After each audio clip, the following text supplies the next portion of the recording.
안녕하십니까, 덕후맨입니다. 한 번에 합격 핵심만 정리한 전기기능사 필기시험 강좌입니다. 여러분을 환영합니다. 오늘은 그 세 번째 시간입니다. 전기기능사 필기 문제풀이를 하는데 기본적인 핵심들은 다 다루고 가고 있습니다.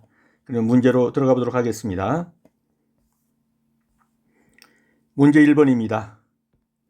똑같은 크기의 저항 4개로 얻을 수 있는 합성 저항의 최대값은 최소값의 몇 배인가?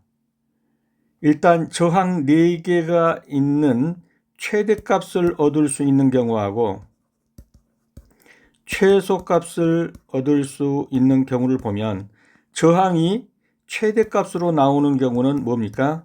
네, 직렬 연결인 경우입니다. 최소값으로 나올 수 있는 것은 병렬로 연결했을 경우입니다. 그러면 직렬로 연결하면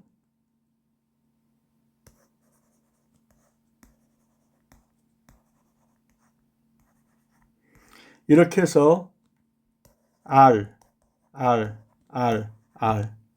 이것을 직렬은 다 더하는 건 알고 계시죠? 그러면 R 더하기 R 더하기 R 더하기 R은 4R이 되겠죠. 그래서 최대값은 4R입니다. 그럼 최소값은 병렬로 되죠. 병렬로 된다는 것은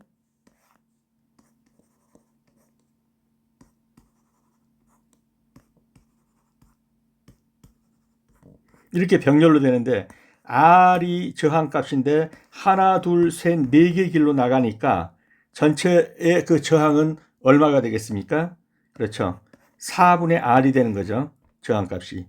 그래서 병렬로 가면 4분의 1로 줄어들고 여기로 가면 4배가 되는 거예요. 결국은 최대값은 4R이고 최소값은 4분의 R입니다. 그러면 4R은 4분의 R에 몇 배가 되겠느냐 이거죠. 그럼 나눠보면 나오겠죠. 4R 나누기 4분의 R. 그러니까 이건 곱하기로 치환을 하면 4R 곱하기 R분의 4. R 약분하면 4, 16이 되네요. 네. 최대값은 최소값의 16배가 되겠습니다. 자, 다시 한번 그림을 보면서 합성저항의 최대값은 직렬로 연결했을 때이고요. 최소값은 병렬로 연결했을 때입니다. 직렬로 연결하면 이 저항은 전부 더하기가 됩니다. 그래서 4R이 되는 것이죠. 병렬로 연결하면 이것은 그 전체가 뭐니까 R분의 4가 되고 R 미니멈으로 가면은 4분의 R이 되는 거예요. 그래서 저항값은 4분의 1배로 줄어드는 거예요. 그래서 최대값 4R은 최소값 R분의 4의 몇 배이냐, 이것은 나누면 몇 배인지가 나오죠. 그러면 곱하기로 치환하면 R분의 4, R 약분되고 4, 4, 16, 그래서 16배가 됩니다. 그래서 이 문제는 꼭 여러분이 이 내용을 쭉 따라가면서 죄송합니다. 이 문제를 그대로 따라가시면서 한번 풀어보시면 다 알게 될 것입니다. 넘어가겠습니다. 이것은 풀어놓은 거니까요. 한번 보시고요.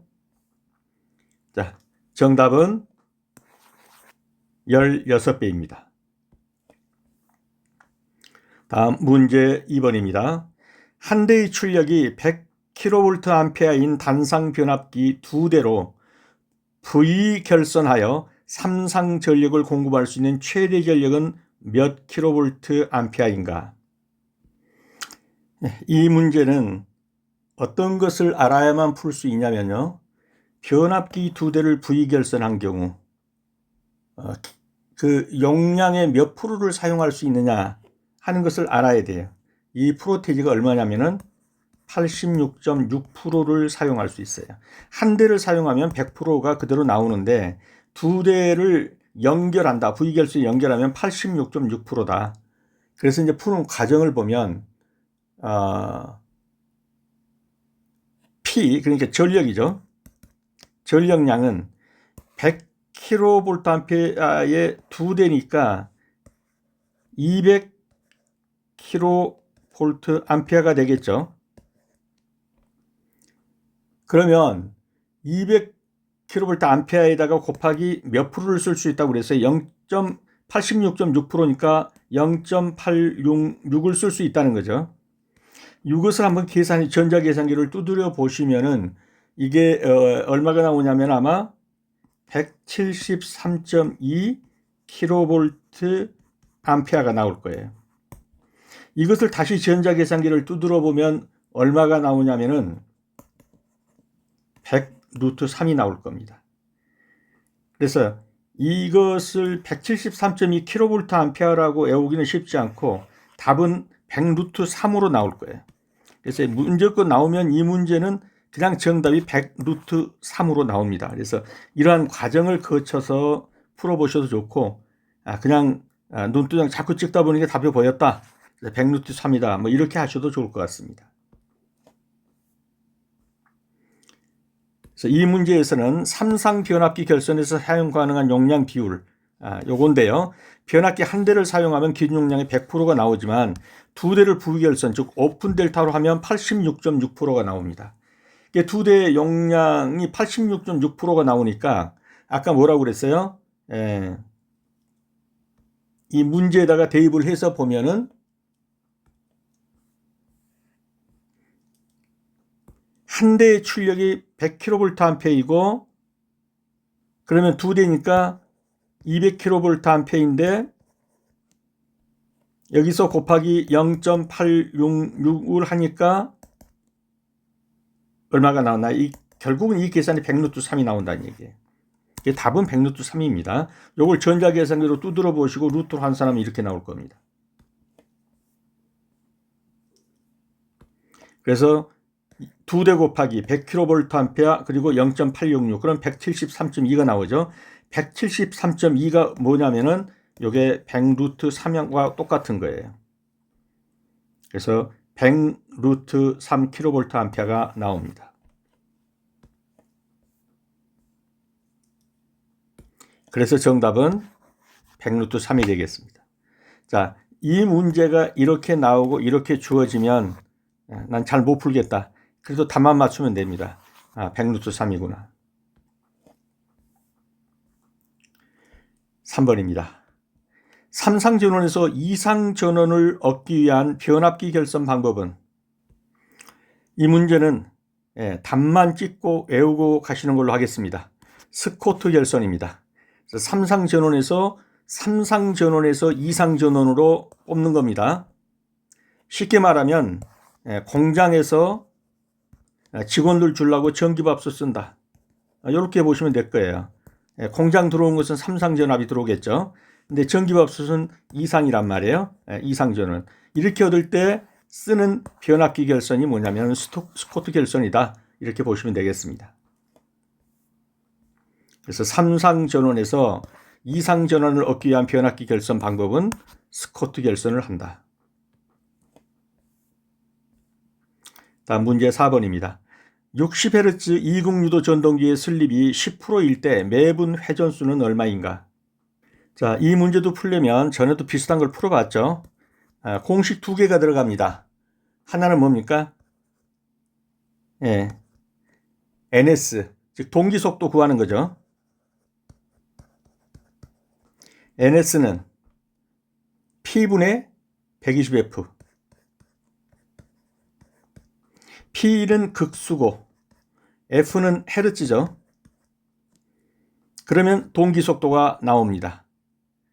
그런데 여기서 그 다음에 슬립 공식은 어떻게 되죠? 슬립 공식은 ns-n을 ns로 나눈 거. 즉 동기속도에서 실제 회전수 이렇게 해주면 슬립 속도가 나오죠. 근데 여기서 이제 ns만 구하면 즉 동기속도만 구하면 답은 나온다는 얘기죠. 근데 동기속도는 뭐예요? 120 곱하기 헤르츠, 60Hz죠. 을 극수로 나눈 겁니다. 극은 2극이라고 그랬죠. 요걸 구하면은 동기속도는 나오는 거예요. 그럼 여기 7200이죠. 2로 나누면 3600rpm이 되나요? 동기속도는 3600rpm입니다. 그러면 여기서 슬립은 10%라고 주었죠. 그러면 0.1은 NS는 3600. 그 다음에 여기는 3600 마이너스 N. 그러니까 여기서 구하라는 실제 회전수는 바로 이 N이 되는 거죠. 그러면 양변에 3600을 곱하면 이거는 360, 이거는 3600 마이너스 N. 그러면 N을 구하면은 3600 이쪽으로 이항하고 이쪽으로 이항하면 되죠. N은 3600 마이너스 360 이렇게 되죠. 3600에서 360을 빼면 얼마가 되나요? 3240이 되나요? 네, 3240 RPM. 이렇게 해서 구하면 됩니다. 그런데 이거 너무 어렵다. 자꾸 눈두장 찍으면 나온다면 이와 똑같이 나올 확률은 아주 많습니다. 그러면 잘 모르겠다 그러면 이렇게 나오면은 답 찍으면 됩니다. 그래서 먼저 구할 것은 유도 전동기의 회전수를 구하는 동기속도. 동기속도는 NS, 동기속도는 P분의 120F. 여기서 F라는 것은 뭡니까? 헤르츠예요, 헤르츠. 아까 60Hz를 줬잖아요. 그 다음에 P는 극수, 2극을 줬죠. 그러고 나면 NS가 나오죠, 동기속도가. 동기속도가 나오면 여기 슬립 구하는 공식. 0.1 슬립은 동기속도 마이너스 실제 속도를 동기속도로 나눈 것.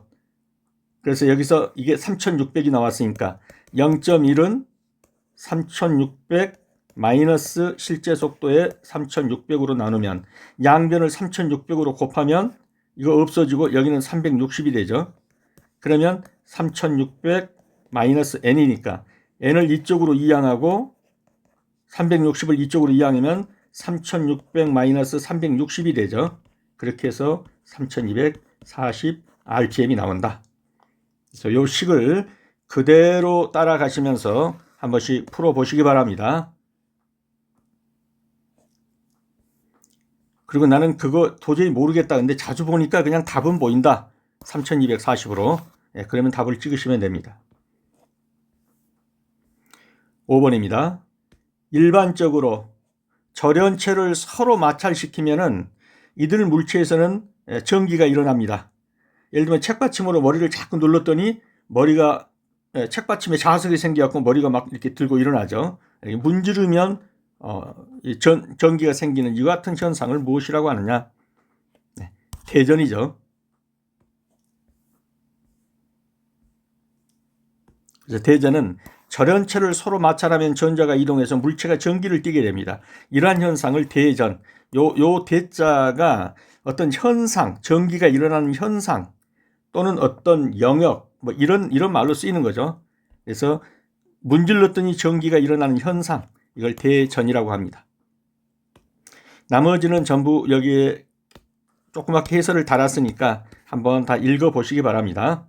그래서 플라스틱 자를 머리카락에 두고 문지르면 종이를 끌어당긴다든가 풍선을 옷에 문지르면 벽에 붙은다든가 이런 것들이 바로 대전 현상이 되겠습니다.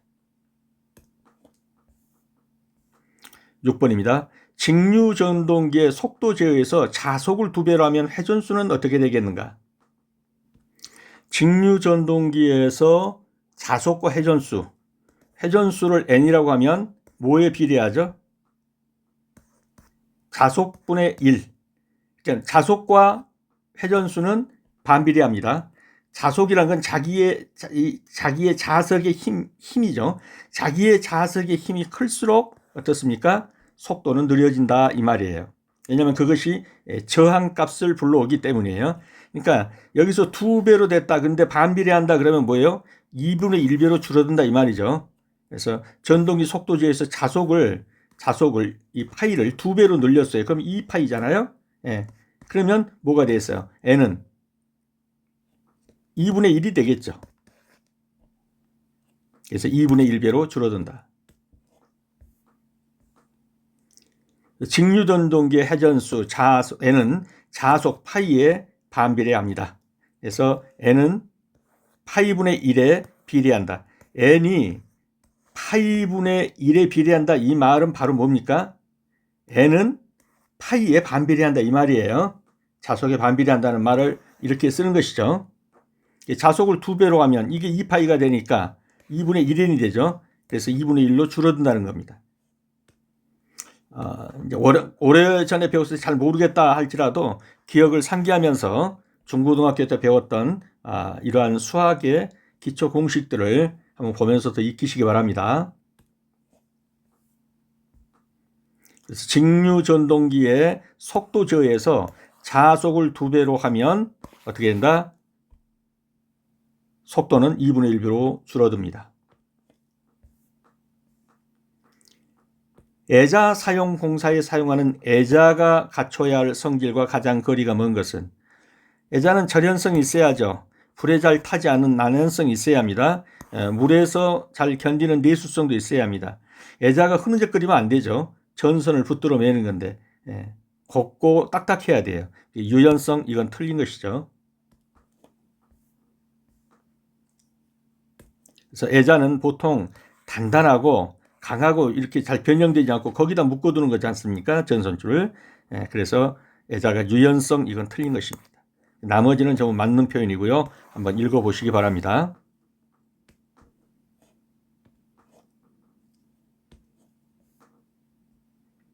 다음, 브릿지 정류 회로로 알맞은 것은, 이 브릿지 정류 회로에서는 너무 복잡하게 들어가지 말고 정답을 고를 수 있을 정도만 갑니다. 브릿지 정류 회로가 뭐냐? 4개의 다이오드가 있습니다. 방향을 정해주는 거죠. 4개의 다이오드를 이용해서 뭐를? 들어갈 때는 교류가 들어갑니다. 근데 부하돼서 나올 때는 직류로 나옵니다. 교류를 직류로 바꾸어주는 거, 이것이 뭡니까? 정류자입니다. 이 정류자에 4개의 다이오드를 써가지고 정류를 하는, 교류를 직류로 바꾸는 이 공식적인 대표적인 회로가 바로 전파정류. 전파정류란 것은 여기에서 이 부분을 나오지 않고 나오는 걸 우리가 이제 반파 이렇게 말하죠. 이게 전파니까 이게 전체가 다 이제 이렇게 파장을 가진다, 이런 말로 그냥 아시고요. 그래서 전파정류의 대표적인 회로이다. 그 정도 아시는데 답은 어떻게 고르셔야 되냐? 답을 고를 때는 위쪽 아래쪽 다이오드가 다 서로 방향이 반대 방향이라야 합니다. 방향이 반대 방향이라는 것은 지금 뭡니까? 이게 플러스고 이게 마이너스죠. 근데 이거는 마이너스고 이게 플러스죠. 그래서 플러스에서 마이너스로 흐르는데 여기서 마이너스 가로막고 있어요. 그래서 이것은 여기서는 이제 통하지 않는 그런 개념이에요. 이렇게 흐르고. 그래서 반대 방향으로 돼서 이렇게는 서로 흐르지 않는 성질을 갖는 것이에요.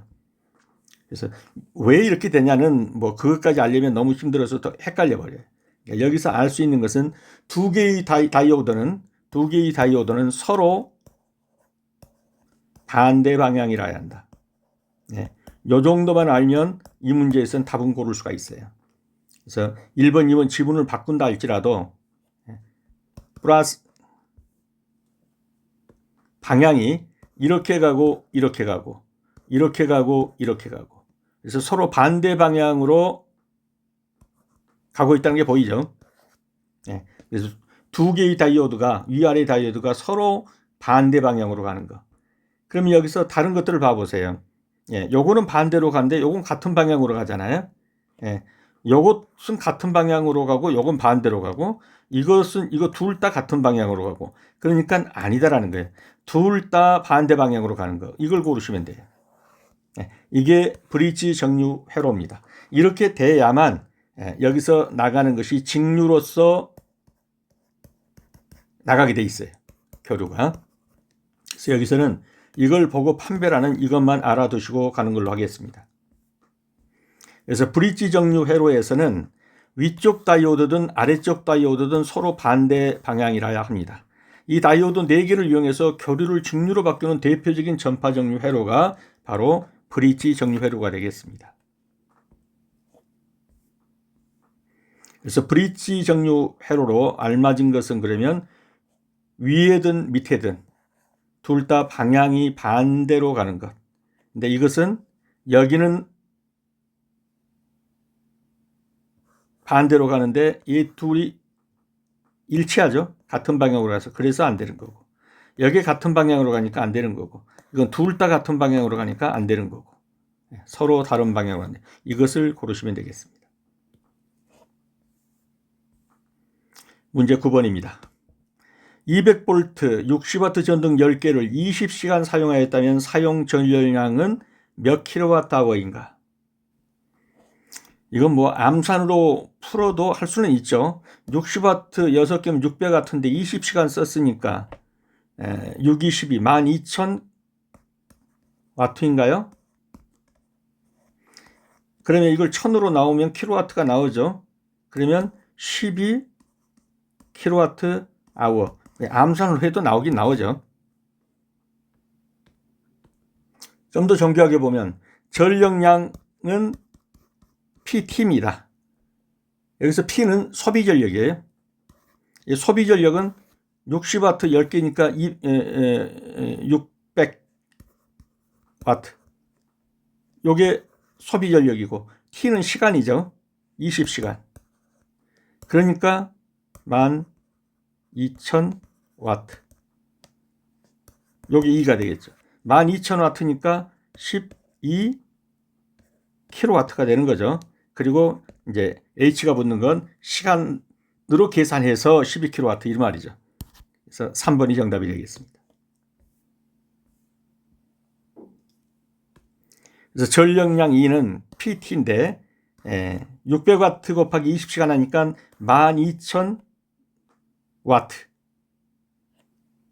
그런데 이것을 킬로와트로 환산하니까 12kWh. 그래서 정답은 3번. 10번입니다. 다음 회로에서 전류 I의 값 암페어는 몇 암페어이냐 이렇게 물었습니다. 이 그림은 뭡니까? 배터리 2개를 직렬로 연결한 것이죠. 배터리 2개를 직렬로 연결했습니다. 배터리 15V짜리하고 5V짜리를 직렬로 연결했습니다. 그리고 흐르는 방향은 이렇게 됩니다. 그러면 여기에서 지금 전류값 즉 암페어는 얼마냐 그렇게 물었죠. 그러면 흐르는 값을 한번 보면요. 이거는 이 적은 것은 마이너스고 큰 것은 플러스잖아요. 그래서 마이너스에서 플러스로 흐를 때는 뭐예요? 압이 상승되는 거예요. 승합된다 또는 상합된다. 압이 올라가는 거예요. 그러니까 15V를 생산하는 거예요. 그런데 여기서는 보면 이 큰 것에서 적은 것 그러면 플러스에서 마이너스로 가는 것이죠. 이 경우에는 압이 감하는 거예요. 그래서 마이너스 5V가 되는 거죠. 여기는 15V로 늘렸다가 여기서 5V로 감소시키는 거예요. 그러면 15 마이너스 5인 결국은 뭐예요? 10V만이 나오는 아웃풋이 되겠어요. 근데 10V인데 보니까 저항이 얼마예요? 직렬이니까 저항은 다 더하는 거죠. 4 더하기 2 더하기 3 더하기 1이네요. 그러면 6, 9, 10, 10ohm이에요. 그러면 볼트도 10V고 저항도 10V, 저항은 10ohm이고 볼트는 10V예요. 그러면 I는 뭐예요? R분의 V죠. 이게 암페어로 나오는 거 아니에요? 그러면 R이 10이고 전압도 10이에요. 그러면 얼마요? 1A라는 얘기죠. 그래서 이 값은 1A가 되는 것입니다. 이 문제에서 중요한 건 뭐냐면 이 기호를 보면 마이너스에서 플러스로 가는 거예요. 일때는 압이 올라가는 거예요. 15V가. 근데 여기를 지나서 여기 5V짜리의 배터리로 와서 보니까 이 배터리는 뭐예요? 압을 낮추는 배터리 이게. 5V를 낮춘 거예요, 이거는. 이거는 압을 높이는 배터리고 요거는 낮추는 거예요. 이 둘을 합해 보면 어떻게 돼요? 10V를 생산하게 되는 거예요. 그리고 직렬이기 때문에 이 저항 값은 다 더하는 거예요. 이게 15ohm이 되는 거예요. 그러면 I는 전류는 암페어는 R분의 V. 이것이 공식이죠. 이 공식은 어디서 나왔어요? V는 IR에서 나온 거죠. 전압은 전류를 저항으로 곱한 거예요. 여기서 I로 구하니까 R분의 V가 나왔죠. 그래서 그걸 계산해 보면 1A가 되겠어요. 정답은 1A입니다. 자, 이제 한번 더 따라가 볼게요. 여기는 15V 배터리가 있고 여기는 5V 배터리가 있어요. 15V 배터리는 보니까 어떻게 하냐면 마이너스에서 플러스로 가는 것이고 요거는 플러스에서 마이너스로 가는 거예요. 마이너스에서 플러스로 가는 것은 어떤 것이냐? 압이 상승되는 거예요. 이게 15V가 되죠. 근데 플러스에서 마이너스로 지나는 것은 전압 강화시키는 배터리예요. 마이너스 5V예요. 그래서 15V 마이너스 5V 해가지고 이것은 아웃풋이 몇 볼트가 돼요? 10V 아웃풋이 나오게 돼 있어요. 부하가. 그 다음에 오음은 저항은 이 직렬로 연결하기 때문에 다 더하는 거예요. 4옴, 2옴, 3옴, 1옴. 그래서 10옴이 돼요. I는 R분의 V에서 R은 저항이죠. 10옴이고 그 다음에 V는 얼마예요? 15에서 10을 뺐으니까 10V가 돼요. 그래서 I 전류 암페어는 얼마라고요? 10 나누기 10이니까 1A가 되는 겁니다. 차근차근 따라가면서 한번 풀어보시면 되겠습니다. 여기도 전부 푸는 과정을 설명해 놨으니까 따라가면서 한번 차근히 풀어보시기 바랍니다. 네, 나는 그도저도 못 풀겠다. 근데 보니까 자주 보던 문제다. 이건 1A인갑다. 뭐 이렇게 찍으셔도 답만 맞추시면 됩니다. 11번입니다. 다음 그림에서 직류 분권 전동기의 속도의 특성 곡선은 어떻게 되겠느냐? 우선 볼 수 있는 것은 이게 직류라는 거예요. 그 다음에 분권이라는 거예요. 분권이라는 건 뭐냐면 둘로 나눴다, 셋으로 나눴다 이거죠.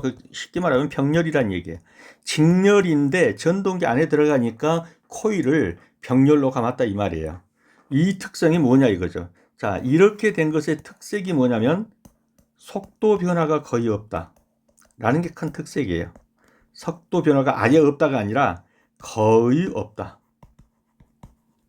이 말은 그래프로 보면 어떤 특색이 되느냐? 이런 특색이 된다는 거예요. B와 같이. 즉 여기다가 X축에다가 부하 전류 암페어를 놓고 Y축에다가 속도 N을 놓으면은 부하가 많이 걸리면 일반적으로 속도가 어떻게 되죠? 부하가 많이 걸리면은 속도가 이런 형식이 된단 말이에요. 그런데 여기서는 어떻게 되냐면은 부하가 많이 걸려도 속도가 별로 줄어들지 않는 거예요. 이렇게. 이게 지금 속도니까요. 그래서 만약에 이게 이렇게 됐다 그러면 전혀 안 줄어든 거죠. 근데 약간의 기울기를 가지고 있는 거예요. 쉽게 말하면 이 그림 직류분권 전동기는 어떤 그래프냐면 이 그래프가 된다는 얘기예요. 좀 더 한번 자세히 보죠. 직류분권 전동기란 직류전원을 사용하는데 코일 연결은 병렬인 경우다. 그래서 직류분권 전동기는 속도가 거의 일정하다. 그리고 직권 전동기는 부하에 따라 크게 변하는데 직류분권 전동기의 가장 큰 특징은 속도가 거의 변하지 않는다. 그래서 그래프로 그리면은 이렇게 그리면 하나도 안 변한다는데 약간 이런 식으로 기울기가요. 거의 변하지 않는다라는 이 B곡선을 잡으면 되겠습니다. B를 잡으면 되겠습니다. 12번입니다. 그림은 전력 제어 소재를 이용한 이상 제어 회로이다. 전동기의 속도를 제어하기 위해서 가 부분에 사용되는 소재. 요 가 부분. 가 부분에 사용되는 소재는 무엇이냐 이렇게 물었습니다. 일단 정답부터 고른다면 이 가 부분에 해당되는 건 뭡니까? 트라이액이죠. 여기에 들어간 것이 트라이액입니다. 간단하게 말해서 이것은 지금 교류에서 사인파 교류죠. 전동기로 이렇게 해서 콘덴서로 들어가서 이 DIAC 이게 뭐냐면 다이오드의 DI고 A는 알터네이터 교류, 카런트. 이 AC가 이제 교류란 말이에요. 그러니까 교류 다이오드입니다. 여기로 들어가는데 이게 일반적인 경우에는 닫혀 있어요. 일정한 압력, 그걸 우리가 이제 항복 압력이라고 하는데, 요 일정한 압력이 들어가야 이것이 항복하고 이제 문을 열어줘요. 오픈된다, 오픈. 그러면 여기서 여기로 연락을 신호를 주게 돼 있어요. 이 트라이액에다가. 트라이액은 작동되는 부분이에요. 이게 작동되면은 이 전동기가 작동되는 거예요. 이제 여기가. 그래서 여기에 사용되는 소자는 트라이액이고 이 회로는 이런 식으로 움직이는 회로다라는 것 알고 이제 들어가고요. 그래서 이 회로도는 교류 전동기의 속도를 조절하는 위상 제어 회로로 선풍기 속도 조절, 소형 모터 제어기 등에 사용되는 방식입니다. 그래서 결국은 이 DIAC가 오픈되는 항복 압력을 어떻게 넣느냐에 따라서 여기서 이런 신호를 보내고 이제 작동되는 것이죠. 그래서 이것이 속도 제어에 사용되는 방식이다. 그 다음에 여기는 DIAC, 여기는 뭐가 들어간다? 트라이액이 들어간다.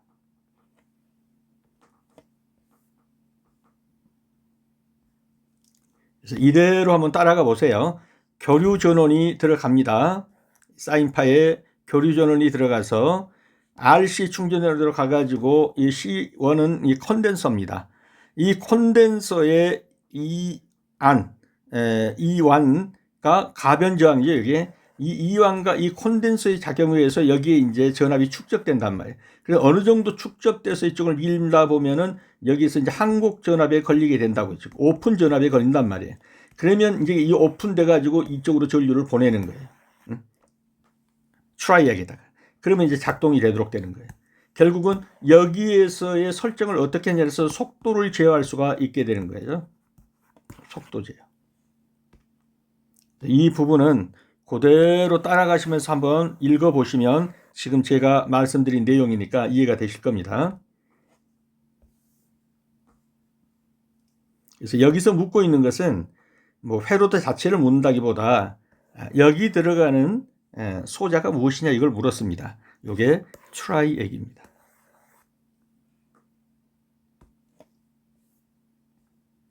(13번입니다) 복소수에 대한 설명으로 틀린 것은 실수부와 허수부로 구성된다. 맞습니다.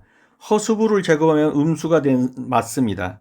복소수는 A는 A 플러스 JB 형태로 표시된다. 맞습니다. 여기가 실수 부분이고 여기가 허수 부분입니다. 거리와 방향을 나타내는 스칼라 양으로 표시된다. 이게 틀렸죠?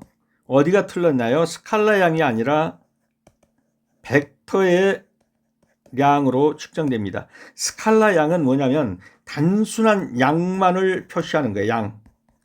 근데 벡터 양은 이 양이 위치적으로 어디에 있는가, 어디에서 어디로 움직였는가 라는 위치까지를 표상해 준 것이 벡터입니다. 그래서 전기에서 쓰이는 것은 전부 벡터 쪽에 쓰이는 것이 제일 많죠. 위치까지 말해주는 거예요. 볼트 전압을. 그래서 복소수와 실수부와 허수부로 복소수는 구성됩니다. 그래서 A는 A 플러스 JB, 그러면 요 부분은 실수부고 요 부분은 허수부입니다. 근데 허수부를 제곱하면 여기서 보는 것처럼 J 허수를 제곱하면 마이너스 1이 됩니다. 허수의 제곱은 마이너스가 됩니다. 그 다음에 스칼라와 벡터를 보면 스칼라는 크기만 있는 양이에요. 예를 들면 온도 30도, 질량 5kg, 뭐 시간 10초, 전력 100W. 여기는 위치가 들어가 있지 않잖아요. 단순한 양만 나오죠. 근데 벡터 쪽으로 가면 어떻게 돼요? 크기가 나올 뿐만 아니라 방향도 함께 나오는 거예요. 동쪽으로 5m 이동, 아래 방향의 힘으로 10N, 북쪽으로 시속 60km. 이건 단순한 양만 나온 게 아니라 위치의 변동까지 나와요. 이것을 우리는 가리켜서 벡터라고 하고, 이런 함수를 벡터 함수라고 하죠. 그래서 복소수, 그리고 전기 쪽에 쓰이는 거 이렇게 보면은 스칼라 양이 아니라 거리와 방향을 나타내는 건 스칼라형이 아니라 뭐라고요? 벡터이다.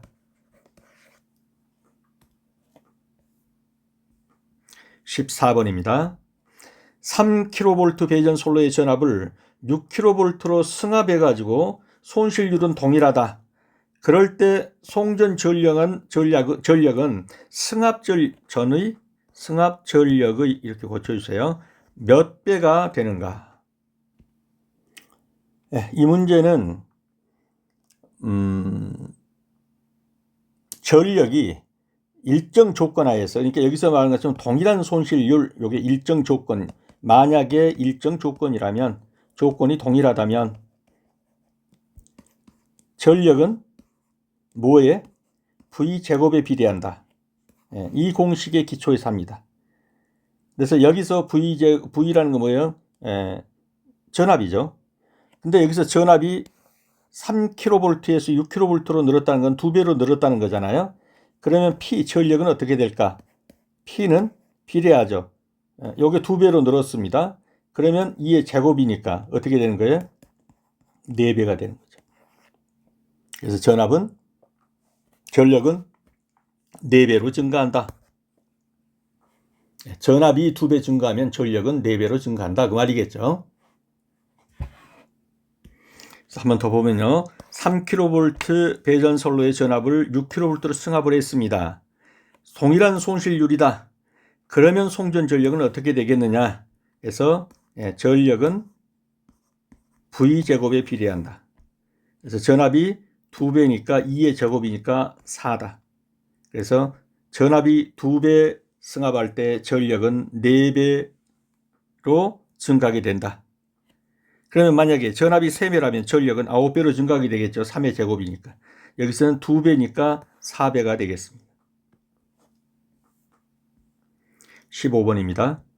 진동이 심한 전기기계 기구의 단자에 전선을 접속할 때 사용되는 것. 이것은 1N지 2N지 풀어본 것 같아요. 그 사이에다 낀 스프링 와셔였죠.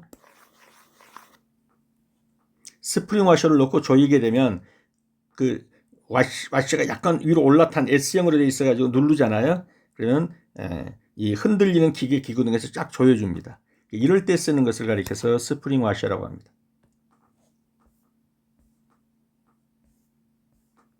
16번입니다. 동기속도 30rps인 교류발전기 기전력의 주파수가 60Hz가 되려면 극수는 얼마인가? 이 문제도 일단 극수 구하는 공식 F는 2분의 PN이죠. F는 헤르츠고 P는 극수고 N은 속도고. 그러면 여기서 구해보면요.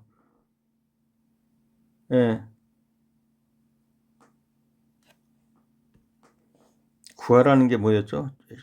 극수를 구하라고 그랬죠. 극수. P를 구하라는 거네요. 그러면 여기서 헤르츠는 얼마? 60Hz라고 그랬죠. 그러면 이게 헤르츠죠. 60은 2분의 극수와 그 다음에 속도는 얼마라고 그랬어요? 동기 속도가 30이라고 그랬어요. 여기서 P를 구하면 되는 거죠. 그러면 P 곱하기 30, 즉 30P는 이렇게 곱하죠. 120이죠. 그러면 P는 양변을 30으로 나누면 요거 나누기 30이 되겠나요? 여기서는 없어지고 그러면은 어떻게 되죠? 3, 40이 4가 되겠네요. 극수는 4가 되겠습니다. 그래서 극수는 4입니다. 그래서 교류발전기의 주파수 공식입니다. F는 2분의 PN입니다. F는 주파수죠. 아까는 얼마라고 그랬어요? 이게 60이라고 그랬잖아요. 그러면 2, 그 다음에 P는 모르니까 그대로 가고 N은 동기속도가 아까 구해니까 얼마라고 그랬어요? 아까 문제에서 얼마라고 그랬죠? 생각도 안 나네. 동기속도가 30rps라고 그랬죠. 그러면 60Hz 2, 그 다음에 P 곱하기 30 이렇게 된다는 거죠. 그러면 이건 다 알고 계시죠? 양변에 2를 곱하면은 60 곱하기 2는 여기다 2를 곱하면 2 곱하면 2가 생략되죠. 그러면 P 곱하기 30이 되는 것이죠. 즉 30P는 120이죠. 양변을 30으로 나누면 P는 4가 되죠. 그래서 4가 되겠습니다.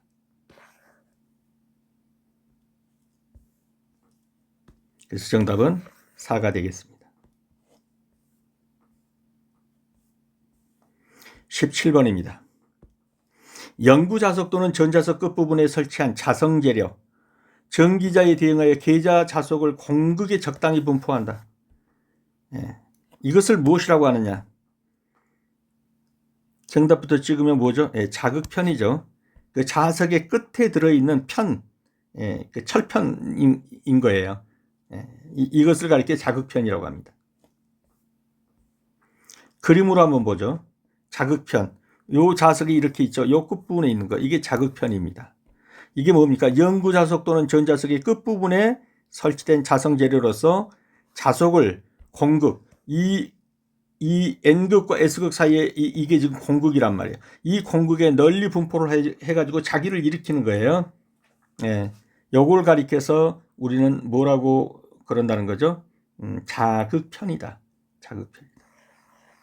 요 끝에 내가 묻히는 어떤 그 철편이다 이런 말이에요. 그래서 여기서 보면 여기에 자극편이다.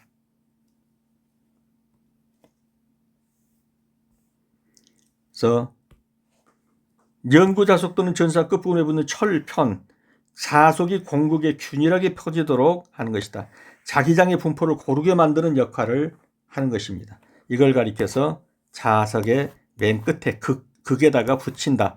이 철편, 그래서 자극편이라고 하는 겁니다.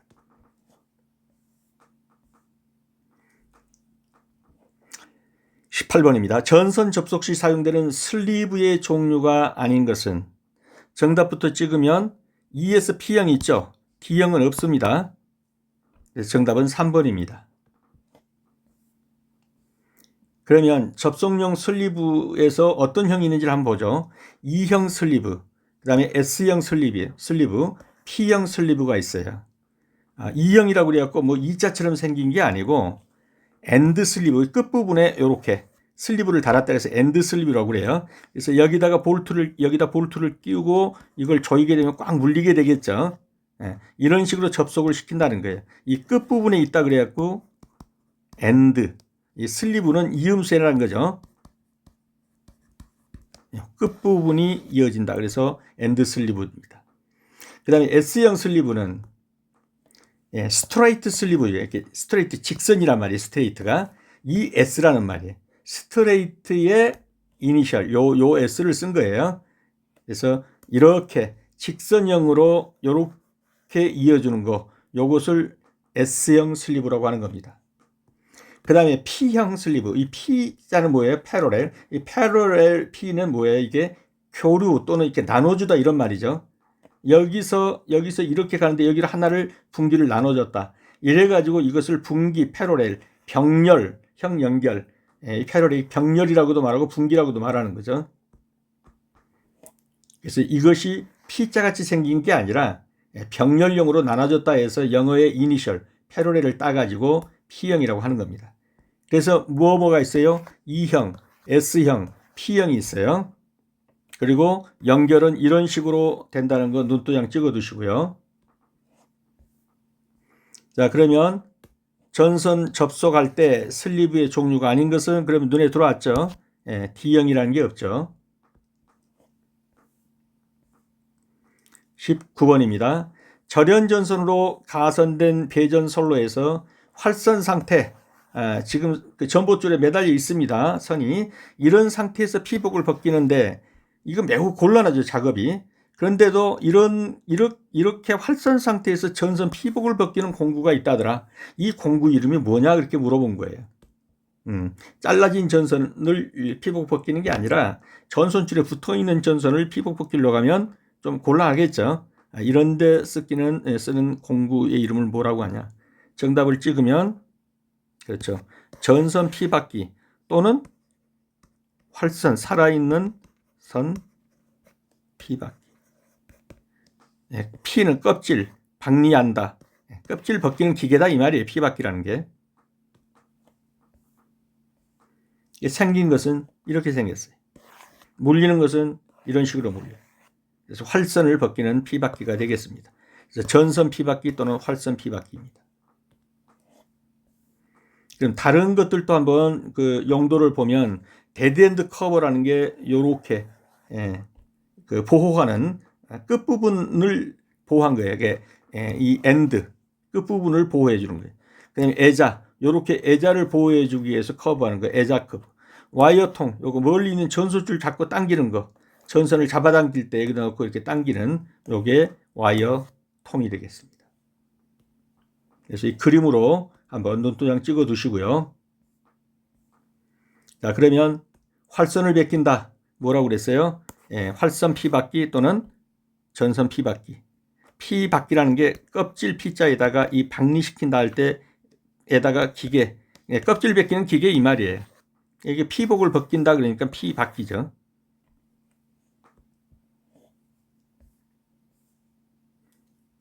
문제 20번입니다. 금속관 공사에서 노가웃의 지름이 금속관의 지름보다 큰 경우에 사용하는 재료는 정답부터 찍으면은 링 리듀서입니다. 이 리듀서라는 말이 이렇게 좁아든다 또는 넓은 데서 이렇게 좁힌다 이런 말이죠. 리듀싱이라는 말 또는 리듀서 이런 말은 뭐냐면은 이 그 구멍을 좁힌다 이런 말이에요. 링을 좁힌다 이런 말이에요. 좁히게 되어 있는 링이 있단 말이에요. 네, 지금 정답을 말해버렸네요. 노가웃의 지름이 금속관의 지름보다 큰 경우에 이게 하나 끼워가지고 하면 딱 맞아요. 요걸 가리켜서 링 리듀서라고 하는 거예요. 그림으로 한번 봐볼게요. 노가웃이 뭐냐? 요렇게 달려가지고 구멍이 있는 건 아니에요. 근데 뚫게 돼 있어요. 그래가지고 여기다가 이렇게 못이나 이런 걸 대고 탕 때리면 이 구멍이 이렇게 뚫린단 말이에요. 이런 식으로 뚫리게 돼 있어요. 여기다 뭐라면 여기다 전선을 집어넣는 거예요. 그 구멍이 여기에요, 여기. 이거 어느 때 쓰냐? 어떤 그 스위치 박스라든가 이런 데 들어가서 이제 할 수 있게끔 만드는 게 이 박스란 말이에요, 박스. 전선을 보호할 필요가 있는 이런 때 쓰는 것이 바로 이 박스가 되는 거예요.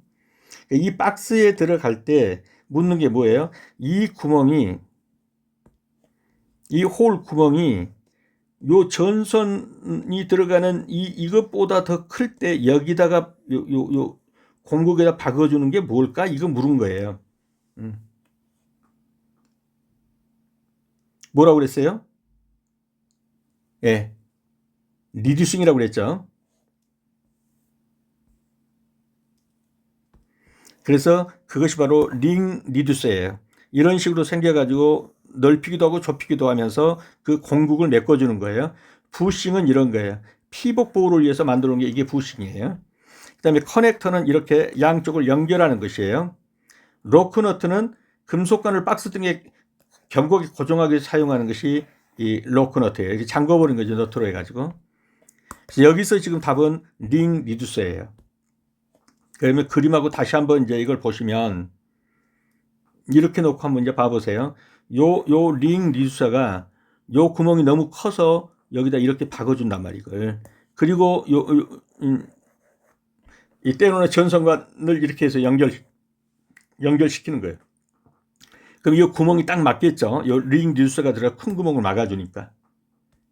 이해가 되셨나요? 자, 이제 금속관 공사에서 노가웃, 아까 그 구멍이 있죠. 이걸 탕 때려진 구멍이 생겼어요. 그런데 그게 금속관의 지름보다 너무 커가지고 헐렁하단 말이에요. 그 헐렁한 사이를 어떻게 좁힐 것이냐, 요걸 써서 한다는 거예요. 링 리듀서를 써가지고 그걸 꽉 조여주는, 헐렁하지 않게 해주는 그 재료는 무엇이냐, 그러고 물었어요. 링 리듀서입니다. 그 다음에 부싱 커넥터 로크너트도 한번 봤죠. 네, 오늘은 여기까지입니다. 수업하시느라 수고 많으셨습니다. 다음 시간에 다시 뵙도록 하겠습니다. 감사합니다.